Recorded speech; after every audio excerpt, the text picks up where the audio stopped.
नमस्कार विद्यार्थी मित्रांनो, सिसोच्या या चॅनलमध्ये तुमचं स्वागत आहे. आपण एसटीआय प्रिलिम्स 2011 चे प्रश्न डिस्कस करत आहोत. इतिहासाच्या प्रश्नांची आपण चर्चा करत आहोत. आपण प्रश्न बघूयात काय होता तो. तर प्रश्न आहे, लक्षात घ्या. आर्थिक आणि कृषी विषयक समस्यांच्या अध्ययनाच्या माध्यमातून 1867 मध्ये स्थापन झालेल्या कोणत्या संस्थेने जनजागृतीचे काम केले? ऑप्शन्स आहेत Bombay presidency association, Indian association, Pune सार्वजनिक सभा आणि मद्रास नेटिव्ह असोसिएशन असे ऑप्शन्स त्या ठिकाणी दिलेले आहेत. आता तसं जर बघितलं तर याच्यापैकी एकही उत्तर नाहीये, लक्षात घ्या. कसं ते मी तुम्हाला सांगतो. तर बॉम्बे प्रेसिडेन्सी असोसिएशन नावाची जी संघटना होती ती 1884 मध्ये स्थापन झाली होती, हे लक्षात ठेवा. इंडियन असोसिएशन नावाची जी संघटना होती IA ती 1876 मध्ये स्थापन झाली होती. 1876 मध्ये. ओके. तर मद्रास नेटिव्ह असोसिएशन ही 1852 मध्ये स्थापन झाली होती आणि पुणे सार्वजनिक सभेचं स्थापना वर्ष आहे 1870. कळालं का? मग तसं जर बघितलं तर कुठलाच ऑप्शन या ठिकाणी लागू होत नाही. पण मग प्रश्न कॅन्सल होईल का? याला उत्तरच नाहीये का? तर तसं नाहीये, लक्षात घ्या. या प्रश्नाचं उत्तर आहे पुणे सार्वजनिक सभा. या प्रश्नाचं उत्तर आहे. तुम्ही म्हणाल मास्तर काही एडेबिडे झाला काय? तसं नाहीये, लक्षात घ्या. त्यासाठी आपल्याला पुणे सार्वजनिक सभेचा इतिहास थोडासा त्याचा धांडोळा घ्यावा लागतो.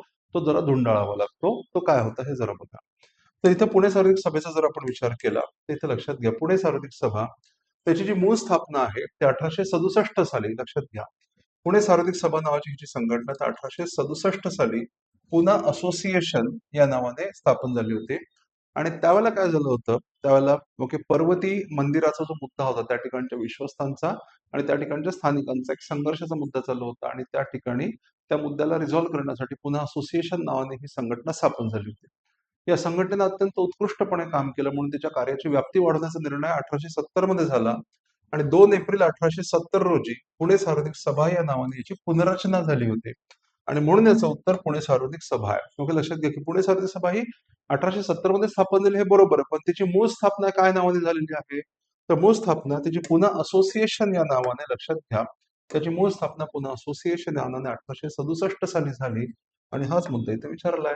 लक्षात घ्या की 1867. म्हणून इथं तुम्ही तो क्वेश्चन अटेम्प्ट करायला पाहिजे. पुणे सार्वजनिक सभेचं नातं तुम्ही पुणे असोसिएशनशी जोडायला पाहिजे, ते तुम्हाला माहिती असायला पाहिजे. नाहीतर हा प्रश्न चुकला, मी कशाला अटेम्प्ट करू, असं जर केला तर नुकसान होणार आहे तुमचं. हे लक्षात घ्या. तर मग आता ही जी पुणे सार्वजनिक सभा होती तिने काय काम केलं होतं? त्यांनी फार मोठ्या प्रमाणामध्ये जनतेचं राजकीय प्रबोधन करण्याचा त्यांनी प्रयत्न केला होता आणि यासाठी त्यांनी आर्थिक मुद्द्यांना हात घातला होता, लक्षात घ्या. अनेक आर्थिक मुद्द्यांना त्यांनी हात घातला होता आणि आर्थिक मुद्द्यांना हात घालत असताना त्यांनी 2-3 मुद्दे त्या काळामध्ये अत्यंत गाजलेले होते. त्याच्यातला एक मुद्दा म्हणजे दख्खनचे दंगे, आपण ज्यांना म्हणतो दख्खनचे दंगे, त्या प्रश्नी देखील त्यांनी लक्ष घातलं होतं. त्याचप्रमाणे 1876 मध्ये जो दुष्काळ पडला होता, तो दुष्काळ, तो दख्खनचे दंगे आणि 1876 चा दुष्काळ यासाठी शासनाची धोरणं कशी कारणीभूत आहेत, शासनाची धोरणं कशी चुकतायत, हे त्यांनी शासनाला दाखवून दिलं होतं. जनतेच्या मनामध्ये त्यांनी प्रबोधन सुद्धा केलं होतं आणि त्या माध्यमातून म्हणजे आर्थिक मुद्द्यांवरून राजकीय जाणीवा जागृत करणं यासाठी एक महत्वाचं योगदान या संघटनेने दिलेलं आहे, लक्षात घ्या. सो पुणे सार्वजनिक सभा इथं हेच दिलं. आर्थिक आणि कृषी विषयक बघा, आपण दख्खनचे दंगे बघितले तर ते शेतकऱ्यांच्या प्रश्नांना वाचा फोडण्याचं काम त्यांनी केलं होतं. आर्थिक मुद्दे, दुष्काळाचा मुद्दा होता. या संदर्भात या संघटनेचे जे नेता होते रानडे, त्यांनी लक्षात घे की या प्रांतामध्ये, या भागामध्ये मोठ्या प्रमाणामध्ये आर्थिक विषयांवर व्याख्यानं सुद्धा सादर केली होती आणि त्या माध्यमातून मोठं प्रबोधन त्यांनी घडवून आणलं होतं. गवा जोशी, वासुदेव बळवंत फडके हे रानड्यांच्या व्याख्यानांनी प्रभावित झालेले महत्वाचे नेते समोर आले होते पुढे, हे लक्षात घ्या. तर समस्यांच्या अध्ययनाच्या माध्यमातून स्थापन झालेल्या कोणत्या संस्थेने जनजागृतीचं काम केलं? तर पुणे सार्वजनिक सभा हे त्याचं उत्तर आहे, लक्षात घ्या. मग त्यांच्या या संघटनेमध्ये त्यांनी शासन आणि जनता यांच्या दुवा म्हणून काम केलं. त्यांच्या संघटनेमध्ये जमीनदार, सावकार, वकील, शिक्षक आणि पत्रकार असे वेगवेगळे लोक होते. हिंदू, मुस्लिम, पारशी अशा धार्मिक समुदायांचे लोक देखील त्यांच्या संघटनेमध्ये होते.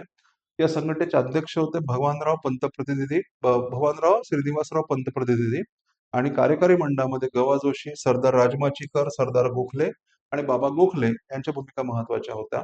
आणि या संघटनेचं काम करण्यामध्ये S.H. चिपळूणकर, शिवराम हरिसाठे, काबा मराठे, कृष्णाजी लक्ष्मण डुलकर आणि गंगाराम म्हस्के यांच्या भूमिका महत्वाच्या होत्या. ही वाक्य आपल्याला लक्षात ठेवायची आहेत. हा मुद्दा समजून घ्या. तर पुणे सार्वजनिक सभा हे या प्रश्नाचं उत्तर आहे.